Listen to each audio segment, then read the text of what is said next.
ਬੇਵਕਤੀ ਮੌਤ ਕਹਿ ਲਈਏ। ਇੱਕ ਧਿਰ ਅਜਿਹੀ ਹੈਗੀ ਜਿਹੜੀ ਕਹਿੰਦੀ ਕਿ ਦੀਪ ਸਿੱਧੂ ਦੇ ਨਾਲ ਇੱਕ ਹਾਦਸਾ ਹੋ ਗਿਆ, ਗੱਡੀ ਦੀ ਜ਼ਿਆਦਾ ਸਪੀਡ ਦੇ ਕਾਰਨ ਹਾਦਸਾ ਹੋ ਗਿਆ। ਇੱਕ ਧਿਰ ਅਜਿਹੀ ਹੈਗੀ ਕਹਿੰਦੇ ਕਿ ਦੀਪ ਸਿੱਧੂ ਬੇਬਾਕੀ ਭਾਸ਼ਣਾਂ ਦੇ ਲਈ ਆਪਣੇ ਜਾਣੇ ਹੀ ਜਾਂਦੇ ਸੀ, ਬੇਬਾਕ ਹੋ ਕੇ ਬੋਲਦੇ ਸੀ, ਸਰਕਾਰਾਂ ਦੇ ਖਿਲਾਫ ਬੋਲਦੇ ਸੀ, ਤਾਂ ਕਰਕੇ ਕਹਿੰਦੇ ਕਿ ਹੋ ਸਕਦਾ ਹੈ ਕੁਛ ਮਰਡਰ ਹੋਵੇ, ਕੁਛ ਇੱਦਾਂ ਦਾ ਹਾਦਸਾ ਜਾਣਬੁੱਝ ਕੇ ਕਰਵਾਇਆ ਗਿਆ ਹੋਵੇ। ਤੁਹਾਨੂੰ ਕੀ ਲੱਗਦਾ? ਸਾਰਿਆਂ ਨੂੰ ਪਤਾ ਹੈਗਾ ਕਿ ਸਰਕਾਰਾਂ ਨੇ ਉਰੇ ਬਹੁਤ ਸਾਰੀਆਂ ਐਕਸਟਰਾ ਜੁਡੀਸ਼ਲ ਮਰਡਰਸ ਕੀਤੇ ਹੈ, ਜਿਹਦੇ ਵਿੱਚ ਖਾਸ ਕਰਕੇ ਪੁਲਿਸ ਦਾ ਰੋਲ ਬਹੁਤ ਵੱਡਾ ਰਿਹਾ ਹੈਗਾ। ਤੇ ਉਸ ਸਮੇਂ ਇਹ ਵੀ ਯਾਦ ਰੱਖਣਾ ਪੈਂਦਾ ਹੈ ਕਿ ਜਿਹੜਾ ਦੂਵਾਲ ਅੱਜ ਸੈਂਟਰ 'ਚ ਲੱਗਿਆ ਹੋਇਆ ਉਹ KPS ਗਿੱਲ ਨਾਲ ਤਾਲਮੇਲ ਹਮੇਸ਼ਾ ਰੱਖਦਾ ਹੁੰਦਾ ਸੀਗਾ ਤੇ ਉਹਨੂੰ ਇਹੋ ਜਿਹੀਆਂ ਚੀਜ਼ਾਂ ਦਾ ਇਹ ਮਾਹਰ ਰਿਹਾ ਹੈ ਕਿ ਕਾਨੂੰਨ ਤੋਂ ਬਾਹਰ ਕਿਵੇਂ ਵਿਰੋਧੀਆਂ ਨੂੰ ਖਤਮ ਕਰਨਾ ਹੈਗਾ। ਜੇਕਰ ਦੀਪ ਸਿੱਧੂ ਦੀ ਹੱਤਿਆ ਹੋਈ ਆ, ਕੁਝ ਪਲਾਨਡ ਹੈਗਾ ਕਿ ਆਪਾਂ ਨੂੰ ਦੇਖਣ ਨੂੰ ਮਿਲੂਗਾ ਕਿ ਦੀਪ ਸਿੱਧੂ ਦੇ ਇਸ ਕੇਸ ਦੇ ਵਿੱਚ ਇਨਸਾਫ ਹੋਊਗਾ? ਸ਼੍ਰੋਮਣੀ ਅਕਾਲੀ ਦਲ ਅੰਮ੍ਰਿਤਸਰ ਨੇ 1-2 ਦਿਨ ਪਹਿਲਾਂ ਦੀਪ ਸਿੱਧੂ ਦੇ ਮਾਮਲੇ ਦੇ ਉੱਪਰ ਇੱਕ ਪ੍ਰੈਸ ਕਾਨਫਰੰਸ ਵੀ ਫਤਿਹਗੜ੍ਹ ਸਾਹਿਬ ਦੇ ਵਿੱਚ ਕੀਤੀ ਗਈ ਸੀ। ਤੁਹਾਡੀ ਪਾਰਟੀ ਦੇ ਨੁਮਾਇੰਦੇ ਵੀ ਉੱਥੇ ਪਹੁੰਚੇ ਸੀ। ਕੁਝ ਚਸ਼ਮਦੀਦ ਕਹਿੰਦੇ ਸੀ ਕਿ ਇਹ ਹਾਦਸਾ ਇਸ ਤਰ੍ਹਾਂ ਹੋਇਆ। ਇਲਜ਼ਾਮ ਲਗਾਉਣੇ ਵਾਲੇ ਤਾਂ ਇਹ ਵੀ ਲਗਾ ਰਹੇ ਨੇ, ਕਹਿੰਦੇ ਕਿ ਚਲੋ ਦੀਪ ਸਿੱਧੂ ਦੇ ਨਾਲ ਜੋ ਵੀ ਹੋਇਆ ਉਹ ਜਾਂਚ ਦਾ ਵਿਸ਼ਾ ਹੈਗਾ, ਪਰ ਉਸ ਦੀ ਮੌਤ ਨੂੰ ਇਲੈਕਸ਼ਨ ਦੇ ਵਿੱਚ ਕੈਸ਼ ਕਰਨ ਦੇ ਮੌਕੇ ਜਿਹੜੀ ਆ ਸ਼੍ਰੋਮਣੀ ਅਕਾਲੀ ਦਲ ਅੰਮ੍ਰਿਤਸਰ ਲਗਾਤਾਰ ਲੈ ਰਹੀ ਹੈ, ਉਸ ਦੀ ਮੌਤ ਦਾ ਸਿਆਸੀ ਲਾਹਾ ਲੈਣ ਦੀ ਕੋਸ਼ਿਸ਼ ਕੀਤੀ ਜਾ ਰਹੀ ਹੈ। ਹਾਂ, ਸਾਡੇ ਕੋਲੇ ਬਹੁਤ ਕੁਝ ਗੁਰੂ ਸਾਹਿਬ ਨੇ ਬਖਸ਼ਿਆ, ਪਰ ਜਿੱਥੇ ਸਾਨੂੰ ਬਖਸ਼ਿਸ਼ ਵੀ ਹੋਈ ਹੈ ਉੱਥੇ 5 ਸਾਲ ਮੇਰੇ ਫਾਦਰ ਸਾਹਿਬ ਨੂੰ ਚੱਕ ਕੇ ਬੰਬੇ ਤੋਂ ਉਹਨਾਂ ਨੇ ਜੇਲ੍ਹਾਂ 'ਚ ਰੱਖਿਆ, ਟੌਰਚਰ ਅਸੀਂ ਦੇਖਿਆ ਹੈਗਾ। ਸਾਰੀ ਮਤਲਬ ਬੁਰਾ ਦੌਰ ਵੀ ਜਿਹੜਾ ਹੈਗਾ ਤੁਸੀਂ ਨੇ ਛੋਟੀ ਉਮਰ ਅਸੀਂ ਇਹੀ ਦੇਖੀ ਹੈ। 81 ਵਾਰੀ ਪ੍ਰਧਾਨ ਸਾਹਿਬ ਦੇ ਉੱਤੇ ਪਰਚੇ ਹੋਏ ਹੈ। 6 ਮਹੀਨੇ 57 ਦੇ ਵਿੱਚ ਸਰਕਾਰਾਂ ਨੇ ਸਾਨੂੰ ਅੰਦਰ ਰੱਖਿਆ ਹੈਗਾ। ਤੇ ਮੈਂ ਆਪ ਖੁਦ ਖੇਤੀ ਕੀਤੀ ਹੈਗੀ ਹੈ। ਮੇਰੇ ਖੇਤਾਂ ਦੇ ਵਿੱਚ ਖੰਭੇ ਲਾਤੇ ਸਰਕਾਰ ਨੇ, ਸਾਨੂੰ ਮਾਰ ਕੁੱਟ ਉਹ ਸਾਡੀ ਜ਼ਮੀਨ ਤੇ ਕਬਜ਼ੇ ਹੋਏ ਹੈਗੇ ਹੈ। ਸੋ ਜਿਵੇਂ ਹੋਰਾਂ ਦਾ ਜੀਵਨ ਹੋਇਆ ਹੈ ਉਸ ਤੋਂ ਅਸੀਂ ਬਾਹਲੇ ਕੋਈ ਵਾਂਝੇ ਨਹੀਂ ਹੈਗੇ। ਇੰਨੀ ਪ੍ਰਿਵਿਲੇਜ ਵੀ ਨਹੀਂ ਹੈਗੀ ਕਿ ਅਸੀਂ ਇਲੈਕਸ਼ਨਾਂ ਜਿੱਤ ਕੇ ਸਰਕਾਰਾਂ ਚਲਾਈਆਂ, ਸੰਘਰਸ਼ 'ਚ ਰਹੇ ਹਾਂ। ਤੇ ਪਰ ਇਹ ਹੈ ਕਿ ਜਿਹੜੇ ਗਰੀਬਾਂ ਦਾ ਸੰਘਰਸ਼ ਹੈ ਉਹ ਆਪਣੇ ਆਪ 'ਚ ਬਹੁਤ ਵੱਡਾ ਮਾਇਨਾ ਰੱਖਦਾ। ਮੈਂ ਨਹੀਂ ਕਹਿੰਦਾ ਹੈਗਾ ਕਿ ਉਹ ਸੰਘਰਸ਼ ਮੈਂ ਲੜਿਆ ਹੈਗਾ, ਪਰ ਮੈਨੂੰ ਸਮਝ ਹੈ ਕਿ ਸਟਰਗਲ ਕੀ ਹੈ। ਸਾਡੇ 'ਚ ਸਿਧਾਂਤਕ ਤੌਰ 'ਤੇ ਬਹੁਤ ਫਰਕ ਹੈ, ਪਰ ਨਾਗਰਾ ਸਾਹਿਬ ਵੀ ਪਹਿਲਾ ਚੋਣ ਜਿਹੜਾ ਲੜੇ ਸੀ ਉਹ ਵੀ ਸ਼੍ਰੋਮਣੀ ਅਕਾਲੀ ਦਲ ਅੰਮ੍ਰਿਤਸਰ ਤੋਂ ਲੜੇ ਸੀਗੇ। ਜਿਹੜਾ ਬੰਦਾ ਆਪਣੇ ਸਿਧਾਂਤ ਨੂੰ ਛੱਡ ਕੇ ਕਿਤੇ ਹੋਰ ਚਲੇ ਜੇ, ਮੈਂ ਉਹਦੇ ਨਾਲ ਕੀ ਮੁਕਾਬਲਾ ਕਰਨਾ ਹੈਗਾ। ਭਾਜੀ ਜਰਾ ਤੁਸੀਂ ਹੁਣ ਫੀਲਡ 'ਚ ਉਤਰੋ, ਨੌਜਵਾਨਾਂ ਨਾਲ ਸੰਪਰਕ ਕਰੋ। ਜੇ ਤੁਸੀਂ ਉਹਨਾਂ ਦੇ ਸਾਹਮਣੇ ਖੜ ਸਕਦੇ ਹੈਗੇ ਹੋ, ਉਹਨਾਂ ਦੇ ਸਵਾਲ ਦਾ ਜਵਾਬ ਦੇ ਸਕਦੇ ਹੈਗੇ ਹੋ, ਮਤਲਬ ਇਸ ਵਾਰੀ ਕੁਝ ਤੁਸੀਂ ਕਰ ਲਓ। ਨਹੀਂ ਜੀ, ਵੱਖਰੇ ਹੋਣਗੇ ਨਤੀਜੇ। ਦੇਖੋ ਨਤੀਜੇ ਸੰਗਤ ਦੇ ਠੀਕ ਨੇ, ਉਹ ਸਾਡੇ ਹੱਥ 'ਚ ਨਹੀਂ, ਪਰ ਅਸੀਂ ਐਂ ਕਹਿ ਸਕਦੇ ਹਾਂ ਕਿ ਸਾਨੂੰ ਕਿਸੇ ਇਕੱਠ 'ਚ ਬੁਲਾ ਲਓ, ਅਸੀਂ ਉੱਥੇ ਖੜ ਕੇ ਬੋਲ ਸਕਦੇ ਹਾਂ। ਤੁਹਾਨੂੰ ਸ਼ਾਇਦ ਔਖਾ ਹੋ ਜਾਏ। ਅੱਛਾ, ਤੁਹਾਡੇ ਜਿਹੜੇ ਵਿਰੋਧੀ ਨੇ ਉਹ ਕਹਿੰਦੇ ਕਿ ਅਮਰੀਕਾ ਦੀ ਯੂਨੀਵਰਸਿਟੀ ਦੇ ਵਿੱਚ ਪੜ੍ਹਿਆ ਹੋਇਆ ਇੱਕ ਇਨਸਾਨ ਜਿਹੜਾ ਹੈ, ਤੇ ਪਿੱਛੇ ਨਾਮ ਜੁੜਦਾ ਸਿਮਰਜੀਤ ਸਿੰਘ ਮਾਨ ਦਾ ਨਾਲ ਫਾਦਰ ਸਾਹਿਬ ਨੇ, ਇੱਕ ਲੈਵਿਸ਼ ਲਾਈਫ ਸਟਾਈਲ ਜਿਉਣੇ ਵਾਲਾ ਇਨਸਾਨ ਜਿਹੜਾ ਆਮ ਲੋਕਾਂ ਦੀਆਂ ਸਮੱਸਿਆਵਾਂ ਕੀ ਜਾਣੇ। ਤੁਸੀਂ ਨੇ ਐਜੂਕੇਸ਼ਨ ਦੀ ਗੱਲ ਕੀਤੀ, ਕਹਿੰਦੇ ਕਿ ਜਿਹੜਾ ਖੁਦ ਹੀ ਅਮਰੀਕਾ ਦੀ ਯੂਨੀਵਰਸਿਟੀ ਦੇ ਵਿੱਚ ਪੜ੍ਹਿਆ ਉਹ ਕਿਸ ਤਰ੍ਹਾਂ ਫਤਿਹਗੜ੍ਹ ਸਾਹਿਬ ਦੇ ਐਜੂਕੇਸ਼ਨ ਸਿਸਟਮ ਤੇ ਜਾਂ ਪੰਜਾਬ ਦੇ ਐਜੂਕੇਸ਼ਨ ਸਿਸਟਮ ਤੇ ਉਂਗਲੀ ਚੱਕ ਸਕਦਾ। ਜਿਹੜੀ ਇਸ ਵਾਰੀ ਜਿਹੜੀ ਘਾਟ ਮੈਂ ਸਮਝਦਾ ਹਾਂ ਕਿ ਪ੍ਰਧਾਨ ਸਾਹਿਬ ਦਾ ਸੰਘਰਸ਼ ਇੰਨਾ ਦਬਾਇਆ ਗਿਆ ਸਰਕਾਰ ਰਾਹੀਂ, ਹਰੇਕ ਮੋੜ 'ਤੇ ਸਾਨੂੰ ਜੇਲ੍ਹਾਂ 'ਚ ਪਾ ਦੇਣਾ, ਹਰੇਕ ਮੋਰਚੇ ਨੂੰ ਰੋਕ ਦੇਣਾ, ਲੋਕ ਮਤਲਬ ਘਰਾਂ 'ਚੋਂ ਅਰੈਸਟ ਕਰ ਲੈਣ, ਇਕੱਲੇ ਸਾਨੂੰ ਨਹੀਂ ਪਰ ਸਾਡੇ ਵਰਕਰਾਂ ਨੂੰ, ਤੇ ਲੋਕਾਂ ਨੂੰ ਇਹਨਾਂ ਦਬਾ ਕੇ ਇਸ ਸੋਚ ਤੋਂ ਵਾਂਝਾ ਕਰਨ ਦਾ ਯਤਨ ਕੀਤਾ ਹੈਗਾ ਕਿ ਇੱਕ ਪਾਸੇ ਲੋਕ ਐਂ ਸੋਚਣ ਲੱਗ ਪਏ ਯਾਰ ਮਾਨ ਨਾਲ ਗੱਲ ਤਾਂ ਸਿਆਣੀ ਹੈ, ਪਰ ਮੈਂ ਕੱਲ ਘਰ ਵੀ ਆਪਣਾ ਪਾਲਣਾ ਹੈ, ਸਾਨੂੰ ਪੁਲਿਸ ਤੰਗ ਕਰੂਗੀ। ਸਤਿ ਸ਼੍ਰੀ ਅਕਾਲ ਦੋਸਤੋ, ਪੰਜਾਬੀ ਲੋਕ ਚੈਨਲ ਦੇਖ ਰਹੇ ਹੋ। ਮੈਂ ਸੰਸਾਰਦੀਪ। ਪੰਜਾਬ ਵਿਧਾਨ ਸਭਾ ਚੋਣਾਂ 2022 ਇੱਕਦਮ ਸਿਰ ਤੇ ਆਣ ਖੜੀਆਂ ਨੇ। ਕੱਲ ਨੂੰ ਪੰਜਾਬ ਵਿਧਾਨ ਸਭਾ ਦੀਆਂ ਵੋਟਾਂ ਪੈਣੀਆਂ ਨੇ। ਪੰਜਾਬ ਦੇ ਲੋਕ ਆਪਣੇ ਆਉਣ ਵਾਲੇ 5 ਸਾਲਾਂ ਦੇ ਭਵਿੱਖ ਦੇ ਲਈ ਫੈਸਲਾ ਕਰਨਗੇ। ਆਪਣੇ ਨੁਮਾਇੰਦੇ ਚੁਣ ਕੇ ਵਿਧਾਨ ਸਭਾ ਦੇ ਵਿੱਚ ਭੇਜੇ ਜਾਣਗੇ। ਚੋਣ ਪ੍ਰਚਾਰ ਜਿਹੜਾ ਹੈ ਬੰਦ ਹੋ ਚੁੱਕਿਆ। ਹਰ ਪਾਰਟੀ ਦੇ ਉਮੀਦਵਾਰ ਲੋਕਾਂ ਤੱਕ ਆਪਣੀ ਪਹੁੰਚ ਕਰ ਚੁੱਕੇ ਨੇ। ਦਾਅਵੇ ਹਰ ਪਾਰਟੀ ਦੇ ਉਮੀਦਵਾਰਾਂ ਵੱਲੋਂ ਕੀਤੇ ਜਾ ਰਹੇ ਨੇ ਕਿ ਅਸੀਂ ਜਿੱਤ ਕੇ ਵਿਧਾਨ ਸਭਾ ਜਾਵਾਂਗੇ ਤੇ ਸਰਕਾਰ ਵੀ ਜਿਹੜੀ ਆ ਸਾਡੀ ਹੀ ਪਾਰਟੀ ਦੀ ਬਣੂਗੀ।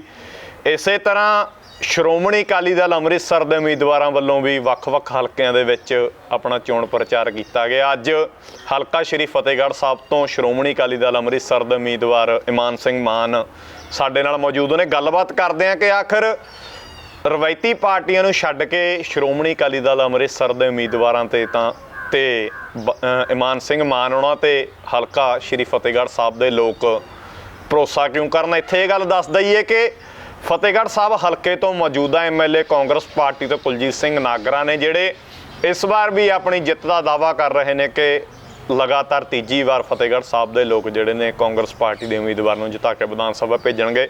ਮਾਨ ਸਾਹਿਬ ਬਹੁਤ ਬਹੁਤ ਸਵਾਗਤ ਪੰਜਾਬੀ ਲੋਕ ਖਾਲਸਾ ਵਾਹਿਗੁਰੂ ਫਤਿਹ। ਮਾਨ ਸਾਹਿਬ, ਪ੍ਰਚਾਰ ਖਤਮ ਹੋ ਗਿਆ ਤੇ ਕਿਸ ਤਰ੍ਹਾਂ ਰਿਹਾ? ਇੱਥੇ ਸਾਡੀ ਹਰੇਕ ਪਿੰਡ 'ਚ ਅਸੀਂ ਹਾਜ਼ਰੀ ਭਰੀ ਹੈ ਜੀ। ਸਰਹੰਦ ਸ਼ਹਿਰ 'ਚ ਅਸੀਂ ਮਿਲੇ ਹੈਗੇ ਆ ਹਰੇਕ ਨੂੰ ਤੇ ਬਹੁਤ ਵਧੀਆ ਰਿਸਪੌਂਸ ਸਾਨੂੰ ਮਿਲਿਆ ਹੈਗਾ।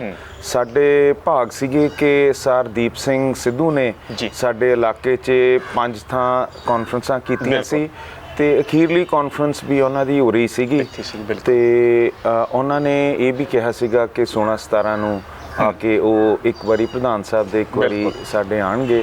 ਪਰ ਉਸ ਤੋਂ ਪਹਿਲਾਂ ਸੋ ਇਹ ਦੁਰਘਟਨਾ ਸੀਗੀ, ਪਰ ਜਿਹੜੀ ਸੋਚ ਤੇ ਉਹ ਖੜੇ ਸੀ ਉਹ ਉਹਨਾਂ ਨੇ ਨੌਜਵਾਨਾਂ ਨੂੰ ਇੰਨਾ ਉਤਸ਼ਾਹਿਤ ਕਰਤਾ ਹੈਗਾ ਤੇ ਜੋ ਇਹ ਮੰਦਭਾਗਨੀ ਹਾਦਸਾ ਬੀਤਿਆ ਉਹਨੂੰ ਲੋਕਾਂ ਨੇ ਆਪਣੇ ਮਨ ਤੇ ਲਿੱਤਾ ਹੋਇਆ ਹੈਗਾ ਤੇ ਲੋਕ ਉਹਨਾਂ ਨੂੰ ਯਾਦ ਕਰਦੇ ਹੋਏ ਬਹੁਤ ਵੱਧ ਚੜ ਕੇ ਜੁੜੇ ਹੈਗੇ ਜੀ। ਮਾਨ ਸਾਹਿਬ, ਦੀਪ ਸਿੱਧੂ ਦੀ ਗੱਲ ਕੀਤੀ, ਬੇਵਕਤੀ ਮੌਤ ਕਹਿ ਲਈਏ। ਇੱਕ ਧਿਰ ਅਜਿਹੀ ਹੈਗੀ ਜਿਹੜੀ ਕਹਿੰਦੀ ਕਿ ਦੀਪ ਸਿੱਧੂ ਦੇ ਨਾਲ ਇੱਕ ਹਾਦਸਾ ਹੋ ਗਿਆ, ਗੱਡੀ ਦੀ ਜ਼ਿਆਦਾ ਸਪੀਡ ਦੇ ਕਾਰਨ ਹਾਦਸਾ ਹੋ ਗਿਆ। ਇੱਕ ਧਿਰ ਅਜਿਹੀ ਹੈਗੀ ਕਹਿੰਦੇ ਕਿ ਦੀਪ ਸਿੱਧੂ ਬੇਬਾਕੀ ਭਾਸ਼ਣਾਂ ਦੇ ਲਈ ਆਪਣੇ ਜਾਣੇ ਜਾਂਦੇ ਸੀ, ਬੇਬਾਕ ਹੋ ਕੇ ਬੋਲਦੇ ਸੀ, ਸਰਕਾਰਾਂ ਦੇ ਖਿਲਾਫ ਬੋਲਦੇ ਸੀ, ਤਾਂ ਕਰਕੇ ਕਹਿੰਦੇ ਕਿ ਹੋ ਸਕਦਾ ਹੈ ਕੁਝ ਮਰਡਰ ਹੋਵੇ, ਕੁਝ ਇਦਾਂ ਦਾ ਹਾਦਸਾ ਜਾਣਬੁੱਝ ਕੇ ਕਰਵਾਇਆ ਗਿਆ ਹੋਵੇ। ਤੁਹਾਨੂੰ ਕੀ ਲੱਗਦਾ? ਮੇਰਾ ਖਿਆਲ ਇਹਦਾ ਜਿਹੜਾ ਇਹਦੀ ਜਾਂਚ ਹੋ ਰਹੀ ਹੈ ਤੇ ਹੋਣੀ ਹੈ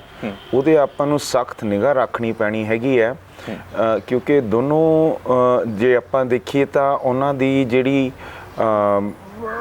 ਜੀਵਨੀ ਸੀ ਜੀ, ਉਹ ਇੱਕ ਆਪਣੇ ਹੱਕਾਂ ਦੇ ਸਟੈਂਡ ਤੇ ਸਰਕਾਰ ਦੇ ਵਿਰੋਧ 'ਚ ਉਹਨਾਂ ਨੇ ਖੜੇ ਸੀ ਤੇ ਆਪਾਂ ਸਾਰਿਆਂ ਨੂੰ ਪਤਾ ਹੈਗਾ ਕਿ ਸਰਕਾਰਾਂ ਨੇ ਉਰੇ ਬਹੁਤ ਸਾਰੀਆਂ ਐਕਸਟਰਾ ਜੁਡੀਸ਼ੀਅਲ ਮਰਡਰਸ ਕੀਤੇ ਹੈ ਜਿਹਦੇ ਵਿੱਚ ਖਾਸ ਕਰਕੇ ਪੁਲਿਸ ਦਾ ਰੋਲ ਬਹੁਤ ਵੱਡਾ ਰਿਹਾ ਹੈਗਾ, ਜਿਹਦੇ ਵਿੱਚ ਸੁਮੇਧ ਸੈਣੀ ਵਰਗੇ, ਹਜ਼ਾਰਾ ਆਲਮ ਵਰਗੇ, ਅਨੂਪ ਸਿੰਘ ਸੰਧੂ ਵਰਗੇ ਇਹਨਾਂ ਨੇ ਬਹੁਤ ਕੀਤਾ। KPS ਗਿੱਲ ਦੀ ਜਿਹੜੀ ਸੋਚ ਸੀ ਤੇ ਉਸ ਸਮੇਂ ਇਹ ਵੀ ਯਾਦ ਰੱਖਣਾ ਪੈਂਦਾ ਹੈ ਕਿ ਜਿਹੜਾ ਦੂਵਾਲ ਅੱਜ ਸੈਂਟਰ 'ਚ ਲੱਗਿਆ ਹੋਇਆ ਉਹ KPS ਗਿੱਲ ਨਾਲ ਤਾਲਮੇਲ ਹਮੇਸ਼ਾ ਰੱਖਦਾ ਹੁੰਦਾ ਸੀਗਾ ਤੇ ਉਹਨੂੰ ਇਹੋ ਜਿਹੀਆਂ ਚੀਜ਼ਾਂ ਦਾ ਇਹ ਮਾਹਰ ਰਿਹਾ ਹੈ ਕਿ ਕਾਨੂੰਨ ਤੋਂ ਬਾਹਰ ਕਿਵੇਂ ਵਿਰੋਧੀਆਂ ਨੂੰ ਖਤਮ ਕਰਨਾ ਹੈਗਾ। ਸੋ ਮੇਰਾ ਖਿਆਲ ਹੈ ਆਪਾਂ ਆਪਣੇ ਫਿਊਚਰ ਸੇਫਟੀ ਵਾਸਤੇ ਇਹਦੀ ਪੜਤਾਲ ਦੇ ਉੱਤੇ ਜ਼ੋਰ ਜ਼ਰੂਰ ਦਈਏ ਤੇ ਇਹਦੀ ਪੜਤਾਲ ਜ਼ਰੂਰੀ ਹੈ ਸਾਡੇ ਵਾਸਤੇ ਕਿਉਂਕਿ ਇਹ ਪਿੱਛੇ ਹੋ ਚੁੱਕਿਆ। ਵੱਡੇ ਆਫੀਸਰਸ ਦਾ ਤੁਸੀਂ ਨੇ ਨਾਮ ਲਿਆ, ਜਦੋਂ ਆਫੀਸਰਸ ਜਿਹੜੇ ਨੇ ਤੁਸੀਂ ਨੇ ਨਾਮ ਲਿਆ, ਜੇਕਰ ਇੱਕ ਜੁਡੀਸ਼ਰੀ ਹੀ ਇਸ ਤਰ੍ਹਾਂ ਦੀਆਂ ਸਾਜ਼ਿਸ਼ਾਂ ਦੇ ਵਿੱਚ ਕਹਿ ਲਈਏ ਕਿ ਸ਼ਾਮਲ ਹੁੰਦੀ ਹੈ ਤਾਂ ਫਿਰ ਇਨਸਾਫ ਦੀ ਉਮੀਦ ਕੀ ਆਪਾਂ ਕਰ ਸਕਦੇ ਹਾਂ? ਜੇਕਰ ਦੀਪ ਸਿੱਧੂ ਦੀ ਹੱਤਿਆ ਹੋਈ ਆ, ਕੁਝ ਪਲਾਨਡ ਹੈਗਾ, ਕੀ ਆਪਾਂ ਨੂੰ ਦੇਖਣ ਨੂੰ ਮਿਲੂਗਾ ਕਿ ਦੀਪ ਸਿੱਧੂ ਦੇ ਇਸ ਕੇਸ ਦੇ ਵਿੱਚ ਇਨਸਾਫ ਹੋਊਗਾ? ਦੇਖੋ, ਆਪਾਂ ਨੇ ਹੁਣ ਪਿਛਲੇ ਸਮੇਂ ਦੇ ਵਿੱਚ ਬਹੁਤ ਸਾਰੇ ਇਹੋ ਜਿਹੇ ਕੇਸ ਦੇਖੇ ਹੈ ਜਿਹਦੇ ਵਿੱਚ ਸੁਮੇਧ ਸੈਣੀ ਨੂੰ ਵੀ ਕੋਰਟਾਂ ਨੇ ਸਿਰੇ ਲਾਇਆ, ਉਹਦੀਆਂ ਅਪੀਲਾਂ ਹੁਣ ਚੱਲਦੀਆਂ, ਉਹਦੀਆਂ ਗ੍ਰਿਫਤਾਰੀਆਂ ਹੋਈਆਂ ਤੇ ਅਸੀਂ ਕਦੀ ਨਹੀਂ ਸੀ ਸੋਚ ਸਕਦੇ ਹੈਗੇ ਕਿ ਇੱਥੇ ਤੱਕ ਗੱਲ ਪਹੁੰਚੂਗੀ।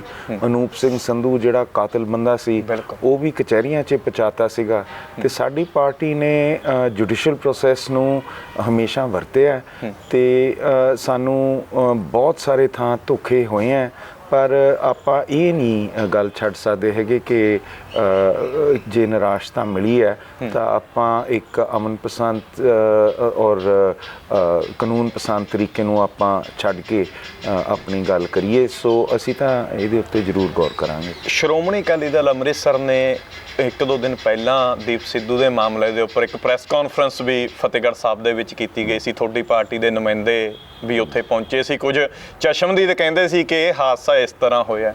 ਇਲਜ਼ਾਮ ਲਗਾਉਣੇ ਵਾਲੇ ਤਾਂ ਇਹ ਵੀ ਲਗਾ ਰਹੇ ਨੇ, ਕਹਿੰਦੇ ਕਿ ਚਲੋ ਦੀਪ ਸਿੱਧੂ ਦੇ ਨਾਲ ਜੋ ਵੀ ਹੋਇਆ ਉਹ ਜਾਂਚ ਦਾ ਵਿਸ਼ਾ ਹੈਗਾ, ਪਰ ਉਸ ਦੀ ਮੌਤ ਨੂੰ ਇਲੈਕਸ਼ਨ ਦੇ ਵਿੱਚ ਕੈਸ਼ ਕਰਨ ਦੇ ਮੌਕੇ ਜਿਹੜੀ ਆ ਸ਼੍ਰੋਮਣੀ ਅਕਾਲੀ ਦਲ ਅੰਮ੍ਰਿਤਸਰ ਲਗਾਤਾਰ ਲੈ ਰਹੀ ਹੈ, ਉਸ ਦੀ ਮੌਤ ਦਾ ਸਿਆਸੀ ਲਾਹਾ ਲੈਣ ਦੀ ਕੋਸ਼ਿਸ਼ ਕੀਤੀ ਜਾ ਰਹੀ ਹੈ। ਮੈਂ ਇਹ ਭਾਵਨਾ ਨੂੰ ਮੈਂ ਸਮਝਦਾ।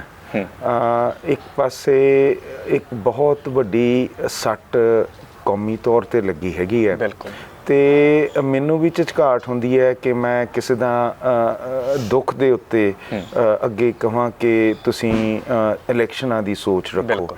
ਪਰ ਜੇ ਦੀਪ ਸਿੱਧੂ ਦੇ ਪਿਛਲੇ ਜੀਵਨ ਦੀ ਤੁਸੀਂ ਦਿਸ਼ਾ ਦੇਖੋ, ਉਹਨਾਂ ਨੇ ਸਾਡੇ ਕਿਸਾਨੀ ਮੋਰਚੇ ਨੂੰ ਉੱਭਰ ਕੇ ਸਾਹਮਣੇ ਲੈ ਕੇ ਆਏ। ਉੱਥੇ 700 ਮੌਤਾਂ ਹੋਈਆਂ, ਪਰ ਇਸ ਗੱਲ ਨੂੰ ਉਹਨਾਂ ਨੇ ਆਪਣੇ ਮਨ ਤੇ ਰੱਖਿਆ, ਪਰ ਸੰਘਰਸ਼ ਜਾਰੀ ਰੱਖਿਆ। ਜੇ ਆਪਾਂ ਗੱਲ ਕਰੀਏ, ਉਹ ਸੰਤ ਜਰਨੈਲ ਸਿੰਘ ਭਿੰਡਰਾਂਵਾਲੇ ਦੀ ਗੱਲ ਕਰਦੇ ਹੁੰਦੇ ਸੀ, ਜਿਹੜੇ ਕਹਿੰਦੇ ਸੀਗੇ ਕਿ ਮ੍ਰਿਤਕ ਸਰੀਰਕ ਮੌਤ ਨਹੀਂ ਗਿਣਦਾ, ਸੋਚ ਜੇ ਮਰ ਜੇ ਤਾਂ ਮੌਤ ਹੈ। ਤੇ ਜੇ ਹੁਣ ਅਸੀਂ ਦੀਪ ਸਿੱਧੂ ਦੇ ਨਾਂ ਤੇ ਕੁਛ ਇਲੈਕਸ਼ਨ 'ਚ ਤੁਰਦੇ ਆ ਤਾਂ ਮੇਰੀ ਜੋ ਸਮਝ ਹੈ ਉਹਨਾਂ ਦੀ ਸੋਚ ਸੀਗੀ। ਤੇ ਜੇ ਅੱਜ ਅਸੀਂ ਕਹਿੰਦੇ ਆ ਦੀਪ ਸਿੱਧੂ ਅਮਰ ਹੈ ਤਾਂ ਉਹ ਭਾਵੇਂ ਸਰੀਰਕ ਰੂਪ 'ਚ ਨਹੀਂ ਉਰੇ ਹੈਗਾ, ਪਰ ਜਿਹੜੀ ਸੋਚ ਸੀ ਉਹ ਅਸੀਂ ਅੱਗੇ ਉਭਾਰਨਾ ਚਾਹੁੰਦੇ ਆ। ਤੇ ਮੇਰਾ ਖਿਆਲ ਹੈ ਇਹ ਜੇ ਆਪਾਂ ਗੱਲ ਸੋਚ ਕੇ ਚੱਲੀਏ ਤਾਂ ਆਪਾਂ ਆਪਣੇ ਮਨ ਨੂੰ ਇਹ ਸਮਝਾ ਸਕਦੇ ਹਾਂ ਕਿ ਹਾਂ ਦੁਖਦਾਇਕ ਹੈ, ਚਲੇ ਗਏ, ਪਰ ਆਪਾਂ ਉਸ ਸੋਚ ਨੂੰ ਨਹੀਂ ਮਰਨ ਦੇਣਾ ਜਿਸ ਕਰਕੇ ਅਸੀਂ ਅੱਜ ਜਿਹੜੀਆਂ ਵੋਟਾਂ 'ਚ ਵਿਚਰ ਰਹੇ ਹਾਂ ਤੇ ਇਹਦੇ ਨਾਲ ਸੰਭਲ ਸਕਦਾ ਆਪਾਂ। ਅੱਛਾ ਮਾਨ ਸਾਹਿਬ, ਦੀਪ ਸਿੱਧੂ ਦੀਆਂ ਅੰਤਿਮ ਰਸਮਾਂ ਦੇ ਵਿੱਚ ਨੌਜਵਾਨਾਂ ਵੱਲੋਂ ਬੈਨਰ ਫੜੇ ਗਏ ਸੀ, ਕੌਮੀ ਸ਼ਹੀਦ ਦਾ ਦਰਜਾ ਦੀਪ ਸਿੱਧੂ ਨੂੰ ਦਿੱਤਾ ਗਿਆ ਸੀ, ਸਿੱਖ ਕੌਮ ਦਾ ਮਹਾਨ ਸ਼ਹੀਦ ਤੱਕ ਨੌਜਵਾਨਾਂ ਵੱਲੋਂ ਕਿਹਾ ਗਿਆ ਸੀ। ਤੁਹਾਡੀ ਨਿਗਾਹ ਦੇ ਵਿੱਚ ਜੇਕਰ ਗੱਲ ਕਰੀਏ ਕਿ ਸ਼ਹੀਦ ਦੀ ਪਰਿਭਾਸ਼ਾ ਕੀ ਆ, ਕਿਉਂਕਿ ਦੀਪ ਸਿੱਧੂ ਖੁਦ ਆਪਣੇ ਸਪੀਚਸ ਦੇ ਵਿੱਚ ਕਹਿੰਦੇ ਰਹੇ ਨੇ ਕਿ ਇੱਕ ਐਕਸੀਡੈਂਟ ਦੇ ਵਿੱਚ ਜਾਂ ਕਿਸੇ ਬਿਮਾਰੀ ਦੇ ਵਿੱਚ ਇੱਕ ਸੰਘਰਸ਼ ਦੌਰਾਨ ਮਰ ਜਾਣਾ ਸ਼ਹਾਦਤ ਨਹੀਂ ਹੁੰਦੀ, ਸ਼ਹੀਦ ਦੀ ਪਰਿਭਾਸ਼ਾ ਬਹੁਤ ਉੱਚੀ।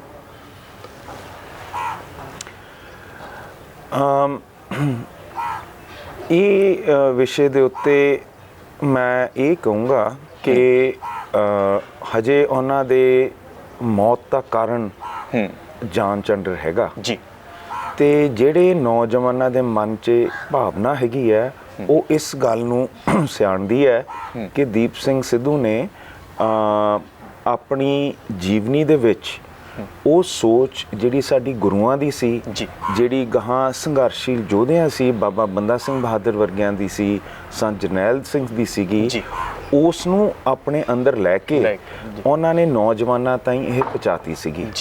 ਤੇ ਉਸ ਦਿਨ ਸ਼੍ਰੋਮਣੀ ਅਕਾਲੀ ਦਲ ਅੰਮ੍ਰਿਤਸਰ ਨੂੰ ਵੀ ਇਹਨਾਂ ਨੇ ਸਮਝਿਆ ਕਿ ਅਸੀਂ ਉਸ ਸਟੈਂਡਾਂ ਤੇ ਖੜੇ ਹੈਗੇ ਹਾਂ। ਮੈਂ ਸਮਝਦਾ ਹੈਗਾ ਕਿ ਜਿੰਨੀ ਦੇਰ ਸਾਨੂੰ ਇਹ ਸਪਸ਼ਟ ਨਹੀਂ ਹੁੰਦਾ ਹੈਗਾ ਕਿ ਕੀ ਕਾਰਨ ਸੀਗੇ, ਕਿਵੇਂ ਉਹ ਪੂਰੇ ਹੋਏ, ਤਾਂ ਮੈਂ ਤਾਂ ਉਹਨਾਂ ਨੂੰ ਆਪਦੇ ਮਨ 'ਚ ਇੱਕ ਸੋਚ ਅਧੀਨ ਸ਼ਹਾਦਤ ਦੇ ਦਰਜਾ ਦੇਣ ਨੂੰ ਤਿਆਰ ਹੈ।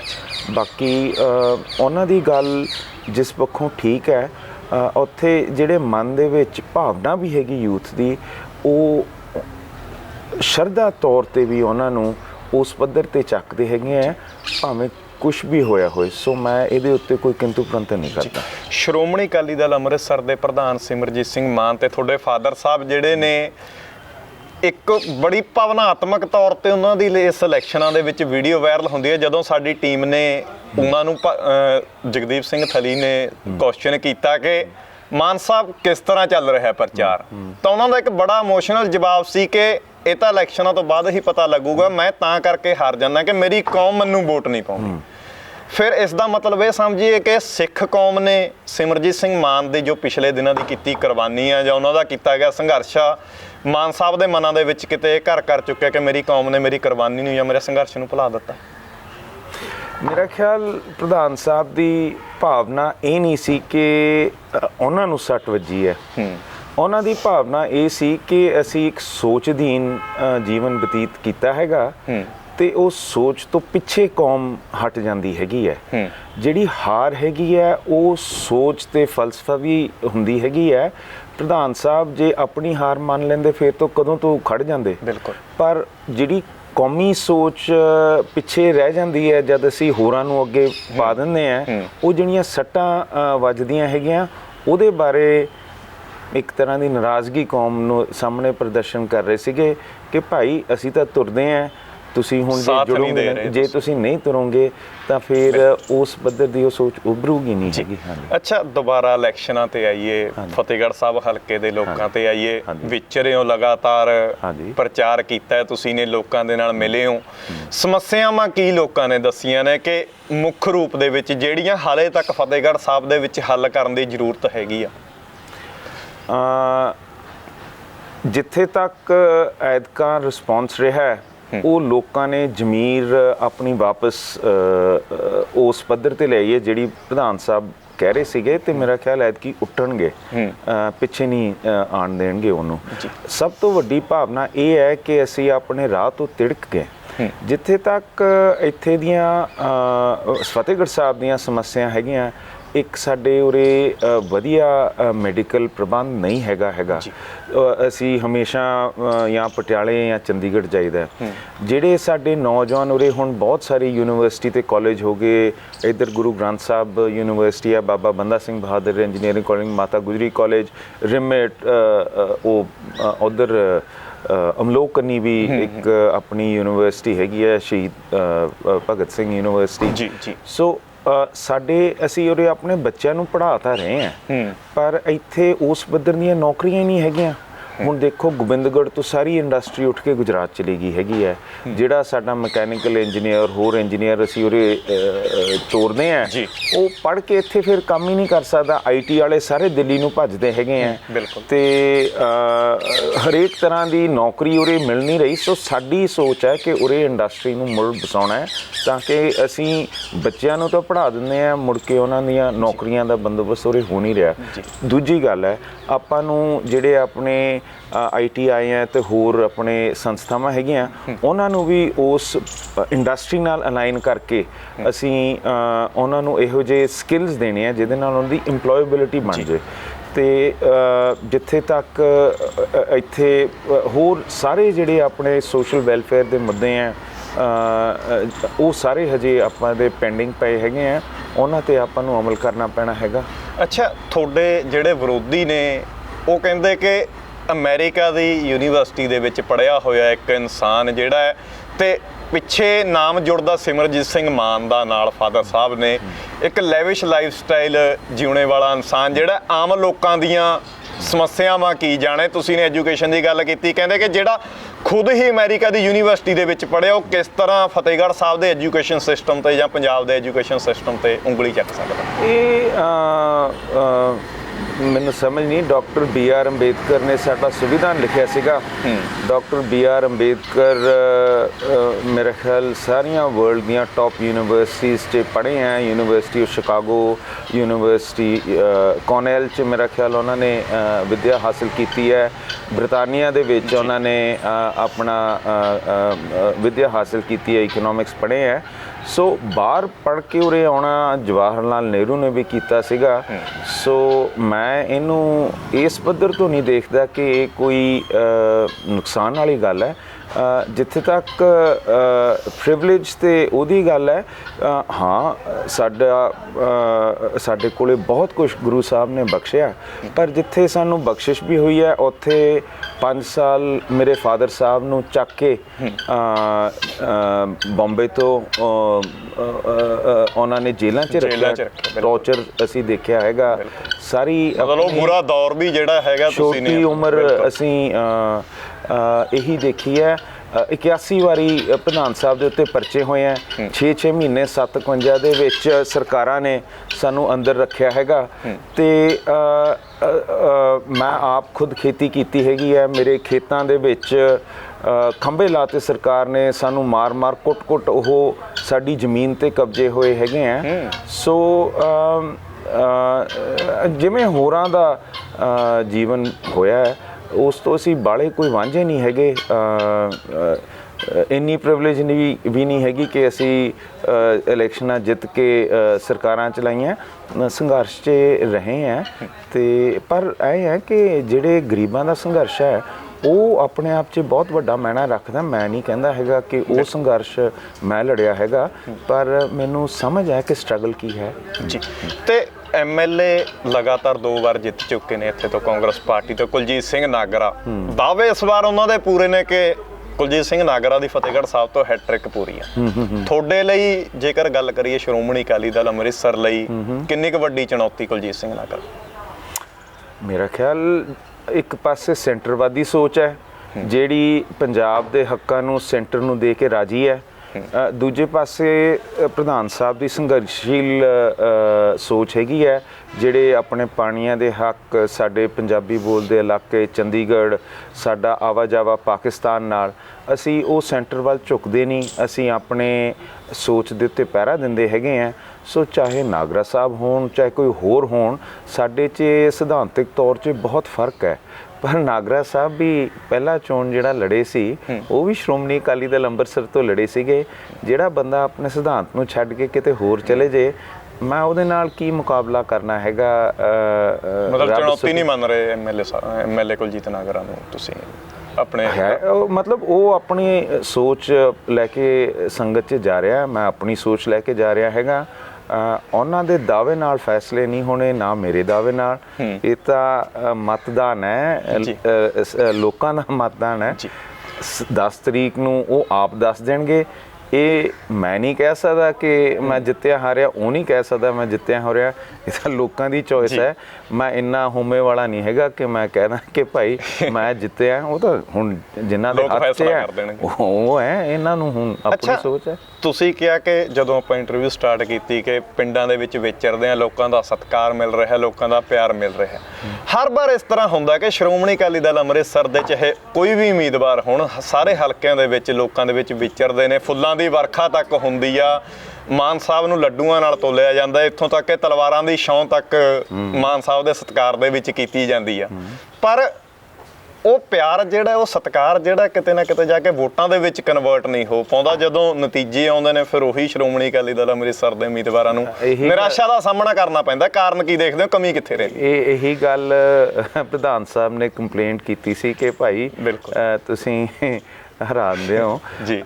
ਸੋ ਤੁਹਾਡੀ ਗੱਲ ਸੱਚੀ ਹੈ। ਜਿਹੜੀ ਇਸ ਵਾਰੀ ਜਿਹੜੀ ਘਾਟ ਮੈਂ ਸਮਝਦਾ ਕਿ ਪ੍ਰਧਾਨ ਸਾਹਿਬ ਦਾ ਸੰਘਰਸ਼ ਇੰਨਾ ਦਬਾਇਆ ਗਿਆ ਸਰਕਾਰ ਰਾਹੀਂ, ਹਰੇਕ ਮੋੜ ਤੇ ਸਾਨੂੰ ਜੇਲ੍ਹਾਂ 'ਚ ਪਾ ਦੇਣਾ, ਹਰੇਕ ਮੋਰਚੇ ਨੂੰ ਰੋਕ ਦੇਣਾ, ਲੋਕ ਮਤਲਬ ਘਰਾਂ 'ਚੋਂ ਅਰੈਸਟ ਕਰਨੇ, ਇਕੱਲੇ ਸਾਨੂੰ ਨਹੀਂ ਪਰ ਸਾਡੇ ਵਰਕਰਾਂ ਨੂੰ, ਤੇ ਲੋਕਾਂ ਨੂੰ ਇਹਨਾਂ ਦਬਾ ਕੇ ਇਸ ਸੋਚ ਤੋਂ ਵਾਂਝਾ ਕਰਨ ਦਾ ਯਤਨ ਕੀਤਾ ਹੈਗਾ ਕਿ ਇੱਕ ਪਾਸੇ ਲੋਕ ਆਈ ਸੋਚਣ ਲੱਗ ਪਏ ਯਾਰ ਮਾਨ ਨਾਲ ਗੱਲ ਤਾਂ ਸਿਆਣੀ ਹੈ ਪਰ ਮੈਂ ਕੱਲ ਘਰ ਵੀ ਆਪਣਾ ਪਾਲਣਾ ਹੈ, ਸਾਨੂੰ ਪੁਲਿਸ ਤੰਗ ਕਰੂਗੀ।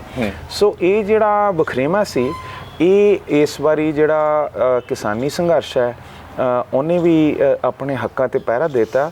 ਤੇ ਮੈਂ ਇਸ 'ਚ ਸਰਦੀਪ ਸਿੰਘ ਸਿੱਧੂ ਦੀ ਵੀ ਬਹੁਤ ਵੱਡਾ ਰੋਲ ਸਮਝਦਾ ਕਿ ਚਲੋ ਸਾਰਾ ਸੰਘਰਸ਼ ਤਾਂ ਉਹਨਾਂ ਨੇ ਕਿਸਾਨੀ ਮੋਰਚੇ ਦਾ ਆਪਣੇ ਹੱਥ ਨਹੀਂ ਲੜਿਆ, ਪਰ ਉਹਨਾਂ ਦੀ ਜਿਹੜੀ ਸੋਚ ਸੀਗੀ, ਜਿਹੜੀ ਉਹਨਾਂ ਦੀ ਟ੍ਰੇਨਿੰਗ ਸੀਗੀ ਐਜ਼ ਅ ਐਡਵੋਕੇਟ, ਜੋ ਉਹਨਾਂ ਨੇ ਝੁਕੇ ਨਹੀਂ ਦਿੱਲੀ ਦੇ ਸ਼ਿਕੰਜੇ 'ਚ ਆ ਕੇ ਉਹਨਾਂ ਨੇ ਆਪਣੀ ਸੋਚ ਨੂੰ ਕਾਇਮ ਰੱਖਿਆ, ਉਹ ਬੜੇ ਸਰਲ ਤਰੀਕੇ ਨੇ ਯੂਥ ਨੂੰ ਇਹ ਗੱਲ ਸਮਝਾ ਗਏ ਹੈਗੇ। ਸੋ ਜਿਹੜੇ ਸਾਡੇ ਬਜ਼ੁਰਗ ਕਹਿੰਦੇ ਸੀ ਕਾਹਨੂੰ ਛੱਡੋ ਰਹਿਣ ਦਿਓ, ਅੱਜ ਯੂਥ ਕਹਿੰਦੀ ਹੈ ਕਿ ਨਹੀਂ, ਇਹ ਸਾਡੇ ਹੱਕ ਹੈ, ਤੇ ਇਹ ਹੁਣ ਫਰਕ ਜ਼ਰੂਰ ਸਾਡੇ ਸਾਹਮਣੇ ਹੈ। ਕਾਫੀ ਇਸ ਤਰ੍ਹਾਂ ਵੀ ਕਹਿ ਦਿੰਦੇ ਨੇ, ਕਹਿੰਦੇ ਕਿ ਚਲੋ ਮਾਨ ਸਾਹਿਬ ਕਿਰਦਾਰ ਪੱਖੋਂ ਜਾਂ ਉਹਨਾਂ ਦੇ ਸੰਘਰਸ਼ ਪੱਖੋਂ ਬਹੁਤ ਉਹਨਾਂ ਦਾ ਸੰਘਰਸ਼ ਹੈਗਾ, ਅਸੀਂ ਇੱਜ਼ਤ ਕਰਦੇ ਹਾਂ, ਕਹਿੰਦੇ ਵੋਟ ਤਾਂ ਅਸੀਂ ਪਾ ਦਈਏ, ਇਹਨਾਂ ਨੂੰ ਜਿਤਾ ਤਾਂ ਦਈਏ, ਪਰ ਫਿਰ ਕਿਸੇ ਨਾ ਕਿਸੇ ਮੁੱਦੇ ਤੇ ਅੜ ਕੇ ਫਿਰ ਮਾਨ ਸਾਹਿਬ ਅਸਤੀਫਾ ਦੇ ਕੇ ਆ ਜਾਣਗੇ, ਫਿਰ ਅਸੀਂ ਕੀ ਕਰਾਂਗੇ? ਸਵਾਲ ਤਾਂ ਚੱਕਣੇ ਵਾਲੇ ਇਸ ਮੁੱਦੇ ਅਸਤੀਫਾ ਤਾਂ ਕਦੀ ਨਹੀਂ ਦਿੱਤਾ ਜੀ।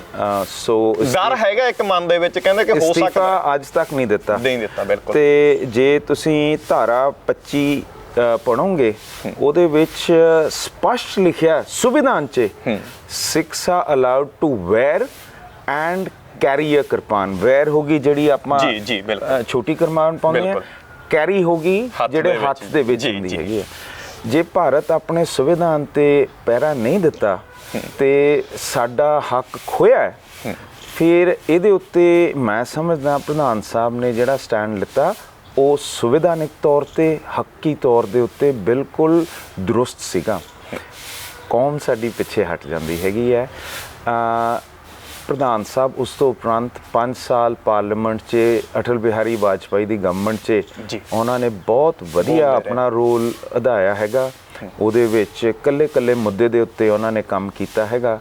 ਸੋ ਇਹ ਵਿਰੋਧੀਆਂ ਜ਼ਰੂਰ ਕਹਿ ਸਕਦੇ ਹੈਗੇ ਆ, ਪਰ ਜਿਹੜੇ ਸਮਝ ਵਾਲੇ ਆ ਉਹ ਮੇਰਾ ਖਿਆਲ ਇਸ ਗੱਲ ਨੂੰ ਨਹੀਂ ਮੰਨਣਗੇ ਕਿ ਅਸੀਂ ਕਿਸੇ ਵੀ ਪੱਖੋਂ ਪਿੱਛੇ ਹਟਾਂਗੇ। ਅੱਛਾ, ਕੁਛ ਕਈ ਵਾਰ ਸਾਨੂੰ ਵੀ ਇਸ ਕੈਂਪੇਨ ਦੇ ਵਿੱਚ ਜਾਂ ਜਦੋਂ ਗਰਾਊਂਡ ਦੇ ਵਿੱਚ ਵਿਚਰਦੇ ਆ ਇਸ ਤਰ੍ਹਾਂ ਦੇ ਮਿਲ ਜਾਂਦੇ ਨੇ, ਕਹਿੰਦੇ ਕਿ ਸ਼੍ਰੋਮਣੀ ਅਕਾਲੀ ਦਲ ਅੰਮ੍ਰਿਤਸਰ ਦੇ ਉਮੀਦਵਾਰਾਂ ਨੇ ਜਿੱਤਣਾ ਕਿਸੇ ਨੇ ਨਹੀਂ ਹੁੰਦਾ, ਕਹਿੰਦੇ ਕਿ ਬਸ ਇੱਕ ਕਹਿ ਲਓ ਕਿ ਫੋਰਨ ਦੇ ਵਿੱਚੋਂ ਡਾਲਰਸ ਸਿੱਖ ਕੌਮ ਦੇ ਜਿੰਨੇ ਵੀ ਉੱਥੇ ਨੁਮਾਇੰਦੇ ਬੈਠੇ ਨੇ ਉਹਨਾਂ ਤੋਂ ਡਾਲਰਸ ਲੈਣ ਦੇ ਲਈ, ਇੱਕ ਖਾਨਾ ਪੂਰਤੀ ਕਰਨ ਦੇ ਲਈ ਇਲੈਕਸ਼ਨਾਂ ਦੇ ਵਿੱਚ ਆਪਣੇ ਉਮੀਦਵਾਰ 117 ਜਿਹੜੇ ਨੇ ਪੂਰੇ ਕਰਦੇ ਨੇ। ਵੈਸੇ ਕੋਈ ਪਤਾ ਹੁੰਦਾ ਇਹਨਾਂ ਨੂੰ, ਰਿਜ਼ਲਟ ਪਹਿਲਾਂ ਹੀ ਪਤਾ ਹੁੰਦਾ ਕਿ ਸਾਡੇ ਨਾਲ ਕਿੰਨੀਆਂ ਵੋਟਾਂ ਸਾਨੂੰ ਪੈਣੀਆਂ। ਜੇ ਇੰਨੇ ਸਾਨੂੰ ਡਾਲਰ ਆਉਂਦੇ ਤਾਂ ਸਾਡੇ ਜਥੇਦਾਰ ਤਾਂ ਸਭ ਤੋਂ ਅਮੀਰ ਹੋਣੇ ਸੀਗੇ, ਬਾਦਲਾਂ ਤੋਂ ਵੀ ਵੱਧ ਸਾਡੇ ਕੋਲੇ ਧਨ ਹੋਣਾ ਚਾਹੀਦਾ ਸੀ। ਤੇ ਤੁਸੀਂ ਉਹ ਜਿਹੜੀਆਂ ਵੱਡੀਆਂ ਗੱਡੀਆਂ ਤੇ ਤੁਰਦੇ ਹੋ ਉਹ ਤੁਹਾਨੂੰ ਦਿਖਦੇ ਨਹੀਂ ਹੈਗੇ। ਸਾਡੇ ਵਿਚਾਰੇ ਨਾ, ਮੈਂ ਤੁਹਾਨੂੰ ਦੱਸ ਰਿਹਾ ਤੇ ਸਾਡੇ ਜਿਹੜੇ ਗਰੀਬ ਜਥੇਦਾਰ ਆ ਉਹਨਾਂ ਤੇ ਉਂਗਲ ਲਾਈ ਹੁੰਦੀ ਹੈ। ਸਵਾਲ ਚੱਕੇ ਜਾਂਦੇ ਨੇ, ਮੈਂ ਉਹਦਾ ਹੀ ਜਵਾਬ ਦੇ ਰਿਹਾ। ਹੁਣ ਮੇਰੇ ਉਰੇ ਮੈਨੂੰ 10 ਕਿੱਲੇ ਵੇਚਣੇ ਪਏ ਹੈਗੇ ਆ, ਠੀਕ ਹੈ ਨਾ ਜੀ। ਤੇ ਕੋਈ ਵੀ ਜ਼ਿਮੀਂਦਾਰ ਆਪਦੇ 10 ਕਿੱਲੇ ਵੇਚਣ ਤੇ ਕੋਈ ਠੀਕ ਨਹੀਂ ਸਮਝਦਾ, ਪਰ ਮੈਨੂੰ ਕਰਨਾ ਪਿਆ ਕਿਉਂਕਿ ਸਾਨੂੰ ਕਦੀ ਕੇਸ ਲੜਨੇ ਪੈਂਦੇ ਆ, ਕਦੀ ਕੁਛ ਕਰਨਾ ਪੈਂਦਾ ਹੈਗਾ, ਸਾਡੇ ਉੱਤੇ ਇਹੋ ਜਿਹੇ ਹੁੰਦੇ ਆ। ਸੋ ਨਾ ਜਿੱਤਣ ਵਾਲੀ ਗੱਲ ਉਹਦੇ ਉੱਤੇ ਭਾਜੀ ਜਰਾ ਤੁਸੀਂ ਹੁਣ ਫੀਲਡ 'ਚ ਉਤਰੋ, ਨੌਜਵਾਨਾਂ ਨਾਲ ਸੰਪਰਕ ਕਰੋ।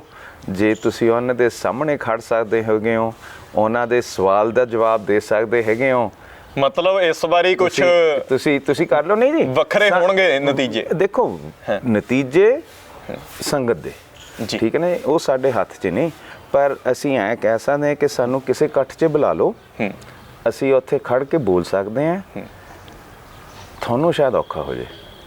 ਮਤਲਬ ਇੰਨਾ ਸੰਗਤ ਦਾ ਤੁਸੀਂ ਨਹੀਂ ਕਹਿ ਰਹੇ। ਅਸੀਂ ਉਹ ਕੰਮ ਕੀਤੇ ਨਹੀਂ ਜਿਹੜੇ ਤੁਸੀਂ ਕੀਤੇ ਹੈਗੇ ਆ। ਅਸੀਂ ਆਪਣੀ ਸੋਚ ਤੇ ਤੁਰੇ ਆ ਤੇ ਅਸੀਂ ਜਵਾਬ ਦੇ ਸੰਗਤ ਨੂੰ ਹੈਗੇ। ਬਿਲਕੁਲ, ਤੁਸੀਂ ਉੱਥੇ ਖੜ ਕੇ ਦਿਖਾਓ। ਹੁਣ ਜਦ ਮੋਰਚਾ ਵਾਪਸ ਆਇਆ ਸੀ ਕਿਸਾਨਾਂ ਦਾ, ਸਰ ਸਿਮਰਨਜੀਤ ਸਿੰਘ ਮਾਨ ਤਾਂ ਕਿਸਾਨਾਂ ਦੇ ਵਿੱਚ ਵੜ ਕੇ ਉਹਨਾਂ ਨੇ ਉਹਨਾਂ ਦਾ ਸਵਾਗਤ ਕੀਤਾ। ਤੁਸੀਂ ਕਿੱਥੇ ਸੀ? ਤੁਸੀਂ ਤਾਂ ਆਏ ਨਹੀਂ ਨਾ, ਉੱਥੇ ਖੜੇ। ਜੀ ਅੱਛਾ, ਕੈਪਟਨ ਅਮਰਿੰਦਰ ਸਿੰਘ ਨਾਲ ਬੜੀ ਗੂੜੀ ਰਿਸ਼ਤੇਦਾਰੀ ਤੁਹਾਡੀ ਹੈਗੀ, ਇੱਕ ਬੜਾ ਤਕੜੀ ਰਿਸ਼ਤੇਦਾਰੀ ਹੈਗੀ।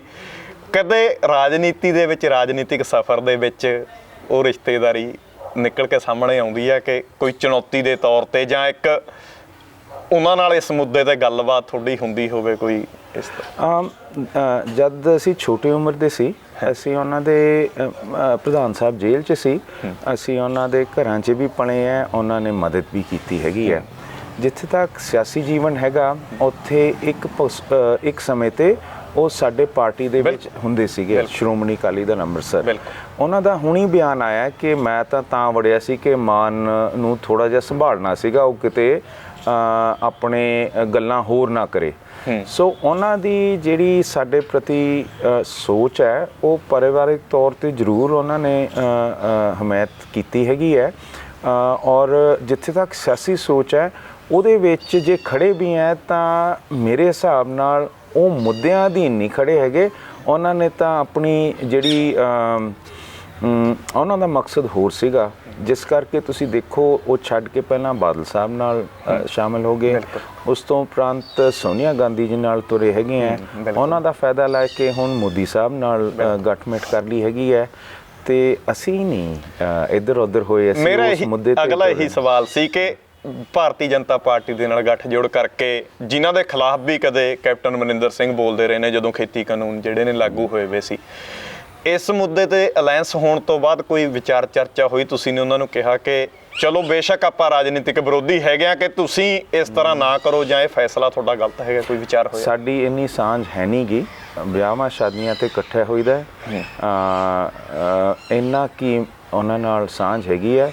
ਨਾ ਅਸੀਂ ਉਹਨਾਂ ਦੀ ਸਲਾਹ ਮੰਗੀਏ ਨਾ ਅਸੀਂ ਮੰਨੀਏ, ਜੇ ਕੋਈ ਸਿਆਣੀ ਗੱਲ ਕਰ ਦੇਣਗੇ ਉਹ ਜ਼ਰੂਰ ਅਸੀਂ ਮਤਲਬ ਕੱਟੜ ਵਿਰੋਧੀ ਰਾਜਨੀਤੀ ਦੇ ਪੂਰੇ। ਉਹਨਾਂ ਦੀ ਰਾਜਨੀਤੀ ਕੀ ਹੈ? ਸਾਡਾ ਤਾਂ ਕੋਈ ਸਟੈਂਡ ਹੈਗਾ, ਜਿਹਦੀ ਕੋਈ ਸਟੈਂਡ ਹੀ ਨਹੀਂ ਉਹਦਾ ਕੀ ਵਿਰੋਧ ਕਰਨਾ? ਉਹ ਤਾਂ ਆਪਣੇ ਆਪ ਦਾ ਹੀ ਵਿਰੋਧ ਕਰੀ ਜਾਂਦਾ, ਅੱਜ ਇੱਥੇ ਕੱਲ ਉੱਥੇ, ਇਸ ਸਟੈਂਡ ਤੇ ਫਿਰ ਉਸ ਸਟੈਂਡ ਤੇ। ਵਿਰੋਧ ਤਾਂ ਉਹਦਾ ਆਪਣਾ ਹੋ ਗਿਆ ਨਾ, ਸਾਡਾ ਕੀ ਉਹਦੇ ਨਾਲ ਵਿਰੋਧ? ਉਹ ਤਾਂ ਸਾਨੂੰ ਫਿਰਕੂ ਜੇ ਲੱਗਦੇ ਹੈਗੇ ਆ, ਤੁਰਦੇ ਫਿਰਦੇ ਕਦੀ ਇੱਧਰ ਕਦੀ ਉੱਧਰ, ਸਾਡਾ ਉਹਦੇ ਨਾਲ ਕੀ ਵਿਰੋਧ ਹੈ? ਉਹ ਤਾਂ ਆਪਣੇ ਵਿਰੋਧੀ ਹੈ। ਆਖਰੀ ਸਵਾਲ ਆ ਕਿ ਪੰਜਾਬ ਦੇ ਵੋਟਰਾਂ ਨੂੰ ਜਾਂ ਫਤਿਹਗੜ੍ਹ ਸਾਹਿਬ ਹਲਕੇ ਦੇ ਵੋਟਰਾਂ ਨੂੰ ਇੱਕ ਛੋਟਾ ਜਿਹਾ ਸੁਨੇਹਾ ਦੋ ਸ਼ਬਦਾਂ ਦੇ ਵਿੱਚ। ਸਤਿਕਾਰਯੋਗ ਸਾਧ ਸੰਗਤ ਜੀ, ਆਪ ਜੀ ਦਾ ਬਹੁਤ ਮਾਣ ਸਤਿਕਾਰ ਮਿਲਿਆ ਇਸ ਸ਼ਹੀਦਾਂ ਦੀ ਧਰਤੀ ਦੇ ਉੱਤੇ, ਜਿੱਥੇ ਬਹੁਤ ਕੀਮਤੀ ਖੂਨ ਵਹਿ, ਉਹਦਾ ਆਪਾਂ ਨੂੰ ਮੁੱਲ ਜ਼ਰੂਰ ਮੋੜ ਕੇ ਆਪਣੇ ਕੌਮ ਨੂੰ, ਇਲਾਕੇ ਨੂੰ ਸੇਧ ਦੇਣੀ ਚਾਹੀਦੀ ਹੈ। ਜਿੱਥੇ ਬਾਬਾ ਸਿੰਘ ਬਹਾਦਰ ਨੇ ਉਰੇ ਸਾਨੂੰ ਹੱਕ ਲੈ ਕੇ ਇੱਕ ਬਹੁਤ ਵੱਡੇ ਪੱਧਰ 'ਤੇ ਮਾਣ ਦਿੱਤਾ, ਉੱਥੇ ਅੱਜ ਅਸੀਂ ਆਪਣੀ ਹੱਕਾਂ ਦੀ ਲੜਾਈ ਲੜੀਏ। ਜਿਹੜੇ ਸਾਡੇ ਪਾਣੀ ਇੱਥੋਂ ਸਰਹੰਦ ਕੈਨਾਲ ਰਾਹੀਂ ਦਿੱਲੀ ਕੇਜਰੀਵਾਲ ਲੈ ਕੇ ਜਾ ਰਿਹਾ, ਉਹ ਆਪਾਂ ਆਪਣੇ ਰੈਪੇਰੀਅਨ ਕਾਨੂੰਨ ਰਾਹੀਂ ਆਪਾਂ ਆਪਣਾ ਹੱਕ ਅਜਮਾਈਏ। ਆਪਾਂ ਉਰੇ ਗੋਬਿੰਦਗੜ੍ਹ ਤੋਂ ਉੱਡਦੀ ਇੰਡਸਟਰੀ ਜਿਹੜੀ ਜਾ ਕੇ ਗੁਜਰਾਤ ਮੋਦੀ ਸਾਡੀ ਲਈ ਜਾਂਦਾ ਹੈਗਾ, ਉਹਨੂੰ ਥਲ ਪਾਈਏ। ਇੱਥੇ ਵਧੀਆ ਤਰੀਕੇ ਦੇ ਆਪਾਂ ਮੈਟਲਰਜੀ ਦੇ ਸੰਸਥਾਵਾਂ ਬਣਾਈਏ ਜਿਹੜੀਆਂ ਸਾਨੂੰ ਨਵੀਆਂ ਤੇ ਵਧੀਆ ਤਰੀਕੇ ਦੀਆਂ ਮੈਟਲਸ ਬਣਾ ਸਕਦਾ, ਜਿਹਦੇ ਨਾਲ ਮੁੜ ਗੋਬਿੰਦਗੜ੍ਹ ਹਰਗੋਬਿੰਦ ਪਾਤਸ਼ਾਹ ਦੇ ਨਾਂ 'ਤੇ ਬਸੇ। ਜਿੱਥੇ ਆਪਾਂ ਉਰੇ ਮਾਈਕਰੋ ਮੋਬਿਲਿਟੀ ਦੀ ਗੱਲ ਕਰਦੇ ਹਾਂ, ਜਿਹਦੇ ਵਿੱਚ ਲੁਧਿਆਣੇ ਦੀ ਇੰਡਸਟਰੀ ਸਾਈਕਲਾਂ ਦੀ ਹੈਗੀ, ਅੱਜ ਇਲੈਕਟ੍ਰੀਫਿਕੇਸ਼ਨ ਚੱਲ ਰਹੀ ਹੈਗੀ ਹੈ, ਅਤੇ ਭਵਿੱਖ ਮਾਈਕਰੋ ਮੋਬਿਲਿਟੀ ਦਾ, ਉਹ ਜੇ ਆਪਾਂ ਕਿਤੇ ਉਰੇ ਲੈ ਕੇ ਆਈਏ। ਅਸੀਂ ਆਪਣੀਆਂ ਸਿਹਤ ਸੇਵਾਵਾਂ ਦੇ ਉੱਤੇ ਕੰਮ ਕਰੀਏ। ਅਸੀਂ ਜਿਹੜਾ ਪਾਕਿਸਤਾਨ ਨਾਲ ਆਵਾਜਾਈ ਸ਼ੁਰੂ ਕਰਕੇ ਉੱਥੋਂ ਦਾ ਸਸਤਾ ਤੇ ਵਧੀਆ ਸੀਮੈਂਟ ਉਰੇ 250 ਰੁਪਏ ਦਾ ਥੈਲਾ ਮਿਲਦਾ ਸੀ ਜਦ ਵਾਹਗਾ ਖੁੱਲ੍ਹਾ ਸੀ, ਅੱਜ 400 ਦਾ ਹੋਇਆ। ਸੋ ਆਪਾਂ ਆਪਣੇ ਹਰੇਕ ਵਪਾਰ ਨੂੰ ਉਸ ਰਾਹੀਂ ਵਾਧਾ ਕਰੀਏ। ਜਿਹੜੇ ਛੋਟੇ ਸਾਡੇ ਦੁਕਾਨਦਾਰ ਹੈ, ਜਿਨ੍ਹਾਂ ਦੇ ਬਰਖਲਾਫ ਅੱਜ ਵੱਡੀਆਂ ਦੁਕਾਨਾਂ ਹਰੇਕ ਥਾਂ ਰਿਲਾਇੰਸ ਦੀਆਂ, ਕਿਤੇ ਜਾ ਕੇ ਐਮਾਜ਼ੋਨ ਖੜਾ ਹੋਇਆ, ਉਹਨਾਂ ਨੂੰ ਕੁਚਲ ਕੇ ਬਿਲਕੁਲ ਖ਼ਤਮ ਕੀਤਾ ਹੈ। ਉਹਨਾਂ ਦੇ ਪੱਖ 'ਚ ਆਪਾਂ ਕੋਈ ਉਹਨਾਂ ਦੇ ਸੇਫਟੀ ਵਾਸਤੇ ਕੰਮ ਕਰੀਏ, ਤਾਂ ਕਿ ਉਹਨਾਂ ਦਾ ਵੀ ਜੂਨ ਤੇ ਉਹਨਾਂ ਦੇ ਵੀ ਰਹਿਣ ਬਹਿਣ ਦਾ ਹੱਕ ਆਪਾਂ ਬਚਾ ਸਕੀਏ। ਤੇ ਜਿਹੜੇ ਪੰਜਾਬੀ ਕਿਤੇ ਅੱਜ ਸੈਂਟਰ, ਤੁਸੀਂ ਕਿਸੇ ਰੇਲਵੇ ਫਾਟਕ ਤੇ ਦੇਖ ਲਓ, ਕਿਸੇ ਬੈਂਕ 'ਚ ਦੇਖ ਲਓ, ਸਾਰੇ ਦੂਜੇ ਸੂਬਿਆਂ ਦੇ ਸਾਨੂੰ ਉਰੇ ਆ ਕੇ ਪੰਜਾਬ 'ਚ ਨੌਕਰੀਆਂ ਸਾਡੀਆਂ ਲੈ ਜਾਂਦੀਆਂ, ਉਹਨਾਂ ਦੇ ਖਿਲਾਫ ਅਸੀਂ ਗੱਲ ਕਰੀਏ ਤੇ ਆਪਣਾ ਹੱਕ ਅਜ਼ਮਾਈਏ। BSF ਨੇ ਜਿਹੜੇ ਅੱਜ ਪੰਜਾਬ ਪੁਲਿਸ ਦੇ ਹੱਕ ਖੋਲ੍ਹੇ, ਸਾਡੀਆਂ ਭਰਤੀਆਂ ਉੱਥੇ ਰੁਕ ਜਾਣੀਆਂ, BSF ਦੀਆਂ ਵੱਧ ਜਾਣੀਆਂ। ਉਹਦੇ ਵਿੱਚ ਤੁਸੀਂ ਦੇਖੋ ਸੈਂਟਰ ਨੇ ਕਿਹੋ ਜਿਹੀ ਚਾਲ ਚੱਲੀ ਹੈ, ਸਾਡੀਆਂ ਨੌਕਰੀਆਂ ਫੇਰ ਖੋਹ ਕੇ ਲੈ ਗਈ। ਸੋ ਇਹ ਸੈਂਟਰ ਪੱਖੀ ਜਿਹੜੀ ਸੋਚ ਹੈ, ਇਹਦੇ ਬਰਖਲਾਫ ਖੜ੍ਹ ਕੇ ਆਪਾਂ ਆਪਣਾ ਕੰਮ ਕਰੀਏ ਔਰ ਆਪਣੇ ਹਲਕੇ ਫਤਿਹਗੜ੍ਹ ਸਾਹਿਬ ਨੂੰ ਉਸ ਪੱਧਰ 'ਤੇ ਖੜ੍ਹਾ ਕਰੀਏ। ਜਿਹੜੀਆਂ ਇਹ ਸ਼ਹਾਦਤਾਂ ਸਾਹਿਬਜ਼ਾਦਿਆਂ ਦੀ ਸੀ, ਉਹਨਾਂ ਨੂੰ ਆਪਾਂ ਕੁਛ ਨਾ ਕੁਛ ਉਹਨਾਂ ਦੇ ਸਿਰ 'ਤੇ ਆਪਦਾ ਕੌਮ ਬਣਾਈਏ। ਵਾਹਿਗੁਰੂ ਜੀ ਕਾ ਖਾਲਸਾ, ਵਾਹਿਗੁਰੂ ਜੀ ਕੀ ਫਤਿਹ। ਬਹੁਤ ਬਹੁਤ ਧੰਨਵਾਦ ਮਾਨ ਸਾਹਿਬ, ਆਪਣਾ ਕੀਮਤੀ ਵਿਚਾਰ ਸਾਡੇ ਨਾਲ ਸਾਂਝੇ ਕਰਨ ਲਈ। ਸੋ ਦੋਸਤੋ, ਇਮਾਨ ਸਿੰਘ ਮਾਨ ਉਹਨਾਂ ਨੂੰ ਤੁਸੀਂ ਨੇ ਸੁਣਿਆ, ਜਿਹੜੇ ਸ਼੍ਰੋਮਣੀ ਅਕਾਲੀ ਦਲ ਅੰਮ੍ਰਿਤਸਰ ਦੇ ਹਲਕਾ ਸ਼੍ਰੀ ਫਤਿਹਗੜ੍ਹ ਸਾਹਿਬ ਤੋਂ ਉਮੀਦਵਾਰ ਨੇ। ਗੱਲਾਂ ਬਾਤਾਂ ਖੁੱਲ੍ਹ ਕੇ ਕੀਤੀਆਂ। ਦੀਪ ਸਿੱਧੂ ਦੇ ਹੋਈ ਮੌਤ ਦੇ ਜਾਂਚ ਦੀ ਮੰਗ ਕੀਤੀ ਕਿ ਜਾਂਚ ਨਿਰਪੱਖ ਤੌਰ ਤੇ ਹੋਣੀ ਚਾਹੀਦੀ ਹੈ ਤਾਂ ਜੋ ਇਸ ਹਾਦਸੇ ਦੀ ਜਿਹੜੀ ਅਸਲੀਅਤ ਆ ਉਹ ਕਿਤੇ ਨਾ ਕਿਤੇ ਜਾ ਕੇ ਲੋਕਾਂ ਦੇ ਸਾਹਮਣੇ ਆ ਜਾਵੇ। ਤੇ ਫਤਿਹਗੜ੍ਹ ਸਾਹਿਬ ਦੇ ਮੁੱਦਿਆਂ ਤੇ ਖੁੱਲ੍ਹ ਕੇ ਵਿਚਾਰ ਚਰਚਾ ਕੀਤੀ ਕਿ ਐਜੂਕੇਸ਼ਨ ਸਿਸਟਮ ਜਿਹੜਾ ਹੈ ਸੁਧਾਰਨ ਦੀ ਲੋੜ ਆ, ਮੈਡੀਕਲ ਸਿਸਟਮ ਜਿਹੜਾ ਸੁਧਾਰਨ ਦੀ ਲੋੜ ਆ। ਦੇਖਣਾ ਹੋਊਗਾ ਕਿ ਹੁਣ ਫਤਿਹਗੜ੍ਹ ਸਾਹਿਬ ਹਲਕੇ ਦੇ ਲੋਕ ਕੀ ਇਹਨਾਂ ਤੇ ਭਰੋਸਾ ਕਰਕੇ ਵਿਧਾਨ ਸਭਾ ਦੇ ਵਿੱਚ ਭੇਜਦੇ ਨੇ ਤਾਂ ਜੋ ਇਹ ਜਿਹੜੇ ਦਾਅਵੇ ਕਰ ਰਹੇ ਨੇ ਲੋਕਾਂ ਦੇ ਨਾਲ, ਜਿਹੜੇ ਵਾਅਦੇ ਕਰ ਰਹੇ ਨੇ, ਕੀ ਇਹਨਾਂ ਨੂੰ ਉਹ ਦਾਅਵੇ ਵਾਅਦੇ ਹੱਲ ਕਰਨ ਦੀ ਜਿਹੜੀ ਆ ਤਾਕਤ ਫਤਿਹਗੜ੍ਹ ਸਾਹਿਬ ਦੇ ਲੋਕ ਬਖਸ਼ਦੇ ਨੇ, ਉਹ ਦਿੰਦੇ ਨੇ। ਫੈਸਲਾ ਤਾਂ 10 ਮਾਰਚ ਨੂੰ ਕਰਨਾ ਹੈ। ਵਿਧਾਨ ਸਭਾ ਦੀਆਂ ਵੋਟਾਂ 20 ਫਰਵਰੀ ਜਾਣੀ ਕਿ ਕੱਲ੍ਹ ਨੂੰ ਵੋਟਾਂ ਪੈ ਜਾਣੀਆਂ ਤੇ ਫੈਸਲੇ ਦੀ ਘੜੀ 10 ਮਾਰਚ ਪਤਾ ਲੱਗ ਜਾਏਗਾ ਕਿ ਕਿਹੜੇ ਹਲਕੇ ਤੋਂ ਕਿਹੜਾ ਉਮੀਦਵਾਰ ਜਿੱਤ ਕੇ ਆਪਣੇ ਹਲਕੇ ਦੀ ਨੁਮਾਇੰਦਗੀ ਵਿਧਾਨ ਸਭਾ ਦੇ ਵਿੱਚ ਭੇਜਦਾ ਹੈ। ਇਹ ਤਾਂ ਸਮੇਂ ਦੀ ਗਰਭ ਦੇ ਵਿੱਚ ਆ। ਬਾਕੀ ਦੇਖਣਾ ਹੋਊਗਾ ਕਿ ਕੌਣ ਕਿੱਥੋਂ ਕਿਹੜੀ ਪਾਰਟੀ ਦਾ ਉਮੀਦਵਾਰ ਜਿੱਤਦਾ। ਪੰਜਾਬੀ ਲੋਕ ਚੈਨਲ ਦੇਖਦੇ ਰਹੋ। ਮੈਨੂੰ ਇਜਾਜ਼ਤ ਦਿਓ। ਬਹੁਤ ਬਹੁਤ ਧੰਨਵਾਦ।